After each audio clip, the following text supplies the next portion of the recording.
Bună tuturor și bun venit la un nou video! Începem fix de aici, de unde l-am încheiat pe cel anterior, din locul meu preferat. Aștept în continuare ideile voastre, cum pot să-l amenajez, să arate cât mai frumos. Aseară am mai dat o fugă până la doamna de unde cumpărăm noi de obicei flori și răsaduri pentru solar. Am mai cumpărat câteva panseluțe și astăzi voi vrea să le plantez. Aș zice că sunt ultimele panseluțe pe care le cumpăr anul acesta. Desigur, vom mai cumpăra și alte flori, dar sunt suficiente pe moment.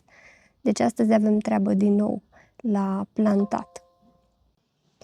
După ce plantăm panseluțele, am un lucru foarte important de făcut care nu mai trebuie amânat, și anume să stropesc trandafirii cu mospilan, pentru că am văzut 3 din ei sunt plini efectiv de afide și trebuie să fac lucrul ăsta cât mai curând. De asemenea, am văzut la 2 trandafiri că au ceva boală, sunt albicioși cumva.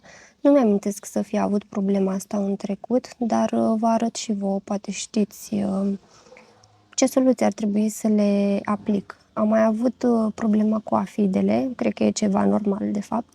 Am mai avut o altă problemă cu trandafirii, li se rugineau cumva frunzele, dar chestia asta să se albească nu mi-amintesc să o fi avut. Pe lângă plantat panseluțe și stropit trandafirii, astăzi mai avem un lucru foarte important de făcut. Mai exact, așteptăm o nouă unealtă pe care am comandat-o de pe EMAG, dar deocamdată nu vă zic mai multe. Trebuie să ajungă astăzi, am primit mesaj de la curier și o vom testa cel mai probabil de seară, când ajunge și Mugur acasă. Am fost până la EasyBox și ia uitați ce am văzut eu când m-am întors. Este superb! Și acolo gura leului, dar și niște buruieni. Superb, superb este. Și am și unul roșu, dar fix unul.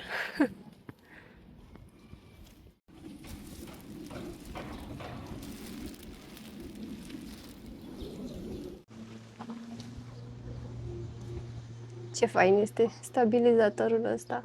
Chiar îmi place. Și uitați ce șapcă drăguță mi-am luat de pe Vinted. Îmi place tare mult. Îmi dau doar 10 lei pe ea. Și haideți să ne apucăm de treabă. Haideți să vă arăt și mai de aproape panseluțe în mare parte, așa cum vă ziceam. Am aici și o floare primită bonus, vinca. Dar și aceste margarete africane, parcă așa a zis doamna de acolo. Mi-a plăcut tare mult asta. Superbă. Nu am mai văzut. Și asta, la fel, doar că este ceva mai înaltă. Am dat 15 lei pe bucată. 15 lei cea albă, 15 lei cea portocalie cu mov. Asta era singura pe culoarea asta, de fapt pe culorile astea. În rest avea doar albe. Și mai am ceva. Am cumpărat și această superbă petunie curgătoare. A fost ideea lui Mugur și vrea să o punem pe balcon. Mă gândeam să o împart pe din două și să fac două, pentru că n-are rost să fie și pe partea cu balustrada, ci doar în exterior. Dar să vedem. Oricum este superbă și am dat 25 de lei pe ea. Este foarte bogată. Foarte faină este. Mă gândesc să o pun într-un ghiveci. Pe asta în mijloc și poate niște panseluțe din astea mov spre albastru. Sunt ca cele din foișor. Dar să vedem cum se așează și dacă găsesc eu un ghiveci suficient de mare. Aș avea unul, dar este în pod. Am scăpat de lădițe Din păcate mi-am dat seama că am doar 2 bucăți din astea, pentru că seara am făcut un aranjament doar cu petunii, portocalii și mov și mi-au rămas doar 2. Dar ele se mai înmulțesc, așa că aș zice că e suficient. Să găsesc un ghiveci pentru ele. Aici am doar portocalii, 7 bucăți, 2 galbene, 3 mov din ăsta deschis, 2 roșii, iar aici este un roz închis spre mov, tot așa, dar nu e aceeași culoare. Pe astea cred că le voi pune la poartă.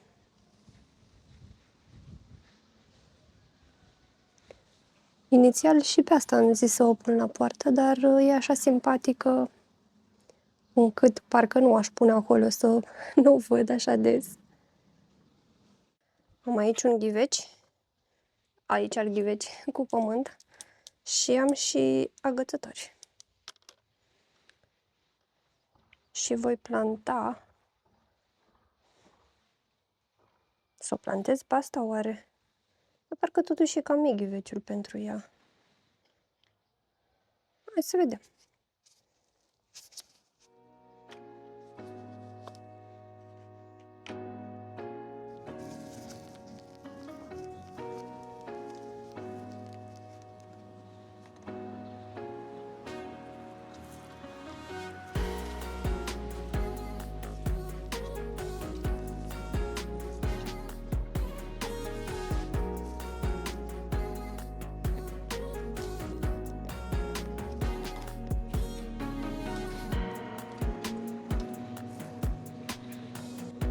Cam așa. Cum vi se pare?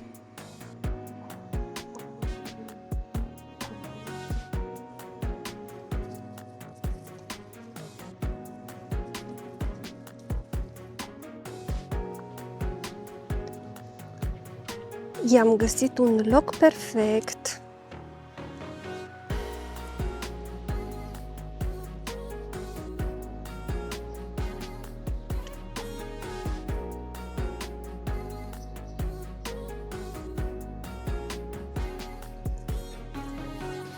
Îmi place mult.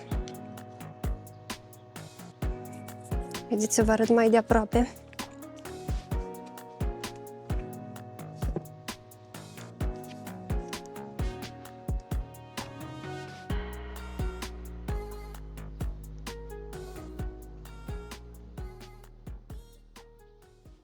Mai trebuie să curăț ghiveciul.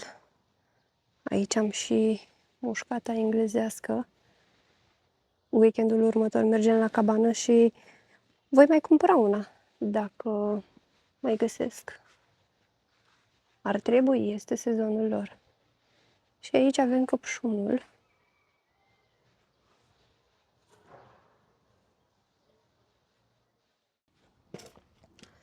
Am mai găsit un ghiveci din ăsta gri antracit și voi pune panseluțele portocalii.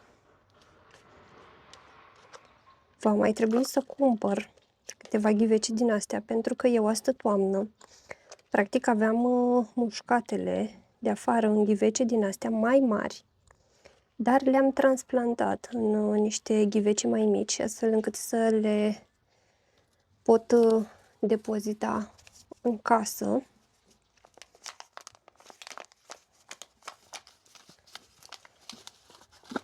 Și practic folosesc ghivecele mușcatelor acum. Nu m-am grăbit să le scot afară pentru că au fost zilele astea reci.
Inițial pe cele portocalii le pusesem în alt ghiveci, dar m-am răzgândit. Îl aveam pe ăsta care este ceva mai mare. Și am combinat aici margaretele africane portocalii cu panseluțe portocalii. Aici panseluțele mov cu urzicuțele plantate de mine acum aproximativ o lună jumate. Și aici panseluțe roșii, panseluțe galbene și la fel urzicuță. Mi-au mai rămas câteva urzicuțe. Voi smulge firele acestea micuțe și le voi lăsa pe restul să se dezvolte mai bine, să le pun în grădină sau poate la alte aranjamente. Am plantat și în curte restul. Facem un tur imediat. Aici le-am adus în zona de lângă terasă și aici sus practic sunt celelalte mușcate. Va trebui să le las câteva zile, după care să le tund. Am zis să nu le stresez prea mult. Și aici am plantat vinca. Acolo este un hibiscus și 2 panseluțe. Aici am și câteva gladiole. De-abia aștept să înflorească, dar mai durează. Aici am plantat o panseluță, acolo o urzicuță. De fapt, se numește coleus, dar eu le zic urzicuțe. Floarea de piatră.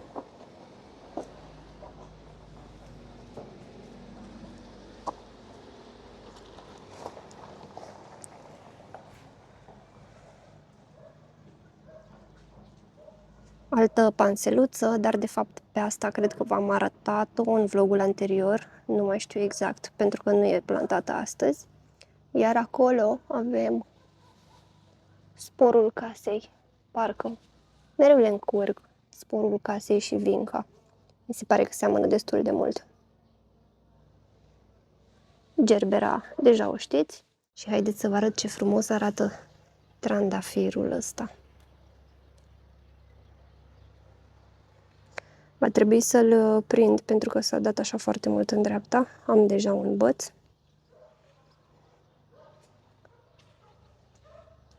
Aici avem o begonie. Voi folosi clasicul mospilan și același recipient pe care l-am folosit pentru căpușe.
A ajuns și Mugur acasă și e pus pe treabă. Vrea să planteze roșiile în grădina de lângă solar. Și ori mai târziu, ori mâine vom desface pachetul de care vă ziceam. Faci o selecție la ele sau? Au dus doamne iartă asta. În schimb, e bine așa. Mi-aleg și eu 5 mai frumoase.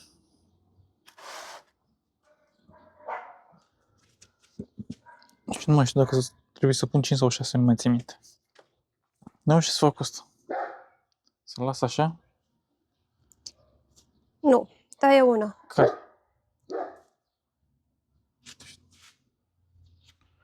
Nu contează că la cât de mică e.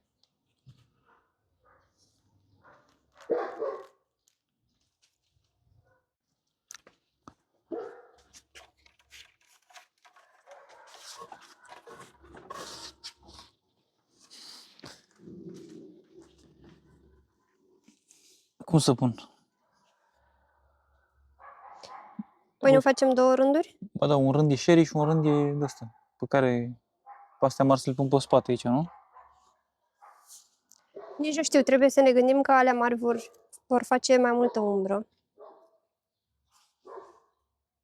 Da, dar au mai nevoie de mai mult soare. Ok.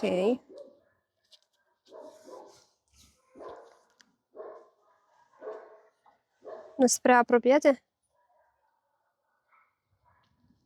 Eu mă gândeam să mai pun unul. Nu. Lăsăm atât? Da. Eu zic să lăsăm doar 4.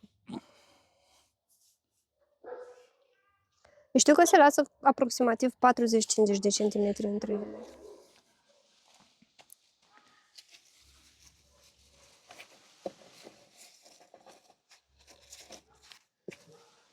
Pune cât un pic în groapă.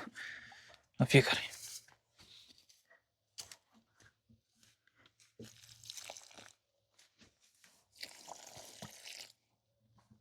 Wow, ce repede se duce apa. Păi e foarte bine afunat pământul aici. Ridici un pic de aia în sus și uite, culisează foarte bine.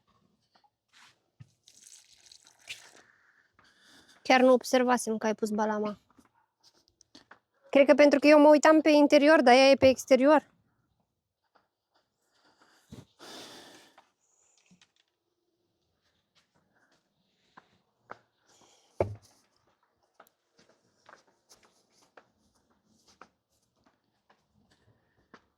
De doar 2 rânduri, da? Da.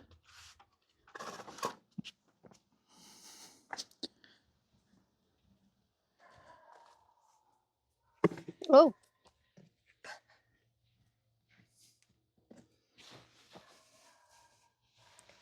Deci alea sunt sherry? Da.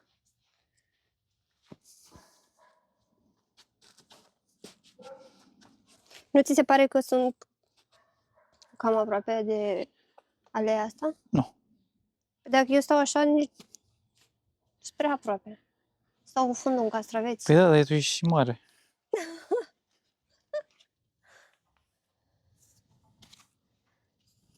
Mă, Alexandru, că tu n-ai fost anul trecut, de fapt niciodată n-ai copilit cu mine la roșii. De ce faci așa? Că le-am tuns odată de rămăsese doar tulpina și fructul. Nu mai știi?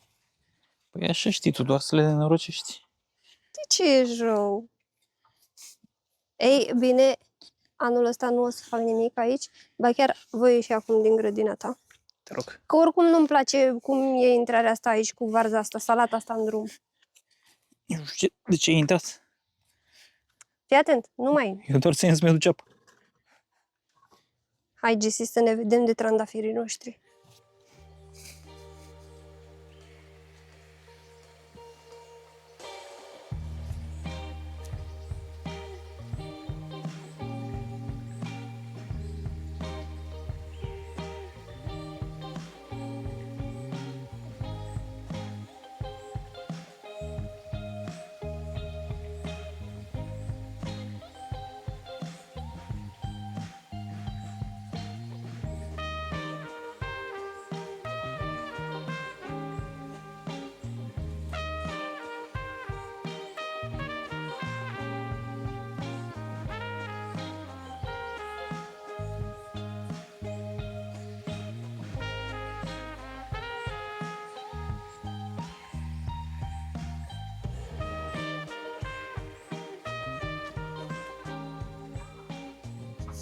Asta are destul de multe.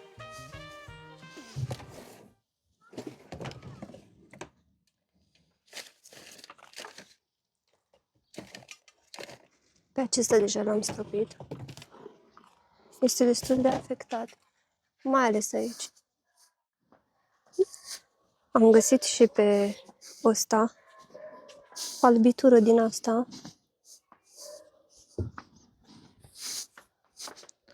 Trebuie să caut neapărat pentru că deja este al 3-lea trandafir care pățește lucrul ăsta.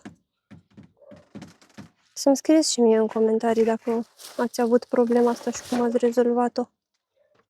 Cum se vede și mai bine pentru că nu mai bate soarele. Bine, deja am stropit, dar se vede, aș zice, destul de clar. Mă gândeam că poate are legătură cu falsa magnolie, pentru că noi anul trecut, când ne-am decis să o tăiem radical, pățise ceva asemănător. Avea ceva, nu știu cum să zic, bobițe de sare, ceva de genul, și se strângeau frunzele. Păi și cu astea ce facem? Ia mai ține un pic să vedem dacă se usucă din ele.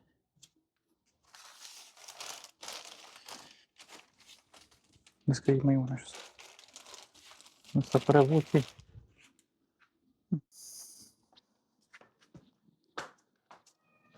Ce vrei? Hai afară. Păi a fost afară, doar ce a venit. A, da, chiar, am luat un pachet de la EasyBox. Cred că pompa aia de 1 litru ar trebui să fie într-una din cutii. Bine, și ăsta e ok, dar se mai blochează. Bă, că se dezamorsează.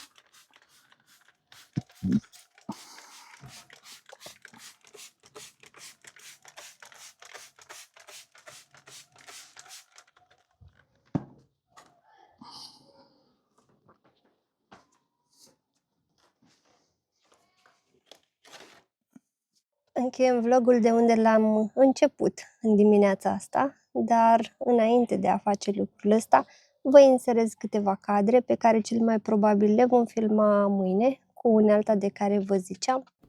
Era vorba că așteptăm până la anul, dar cineva nu a mai avut răbdare. Da. Sunt așa de ferit încât nici nu știu unde să dorm la noapte. Ce ești? Fericit? Și ce treabă are cu dormitul? Știi că ești prea mic. Era o vorbă din BD. Brigada Flex.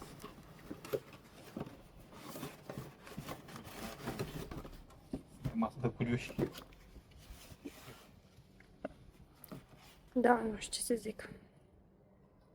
A, da, aia faci poze? Păi nu?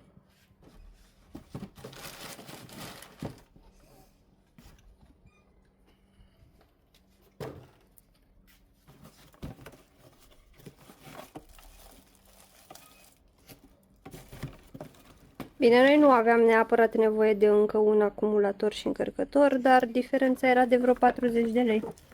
Și acumulatorul e bun. Că e mai mare, nu? Da. Unul singur avem așa mare.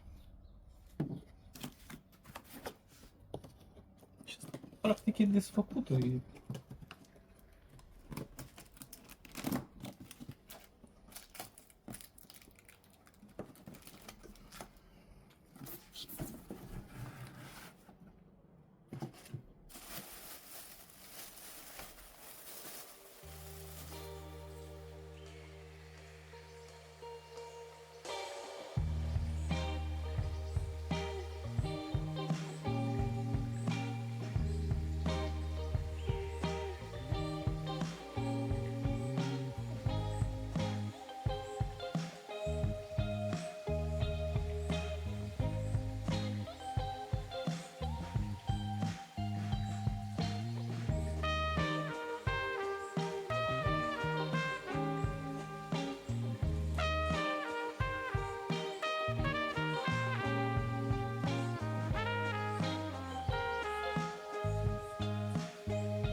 Complicată chestie. E prima dată când o reglez.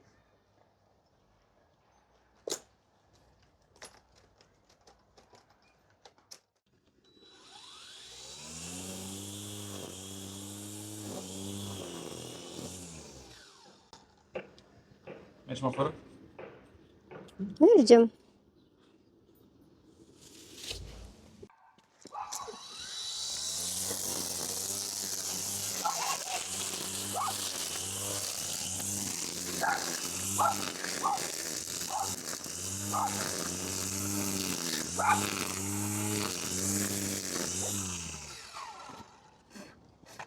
Punem protecție. A sărit și pe mine. Ia uite. Aoleu. Punem protecție. Ce protecție? Are o protecție. Ah.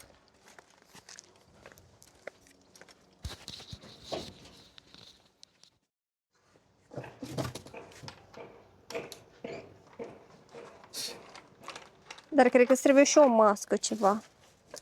Nu ți-a dat în față? Nu încă.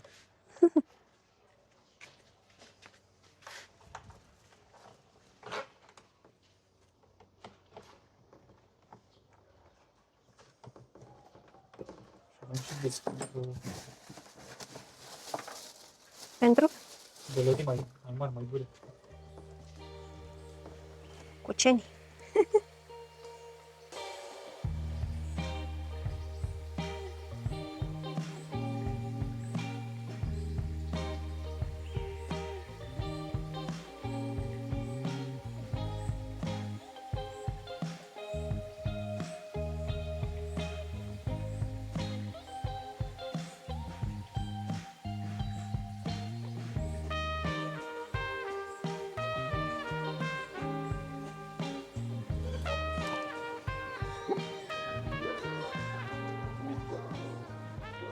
M-ai întrebat cum e?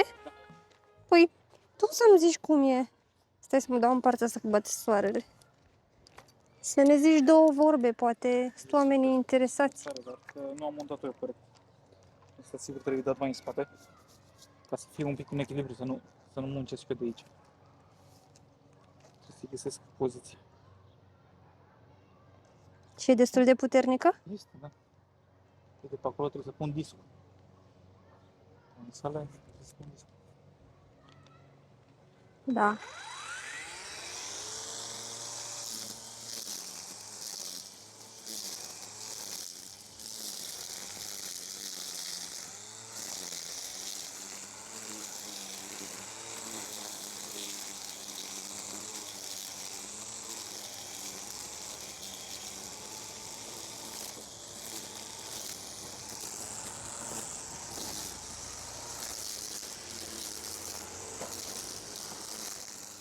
Vă mulțumim că ați fost alături de noi și ne auzim în curând. Pa, pa!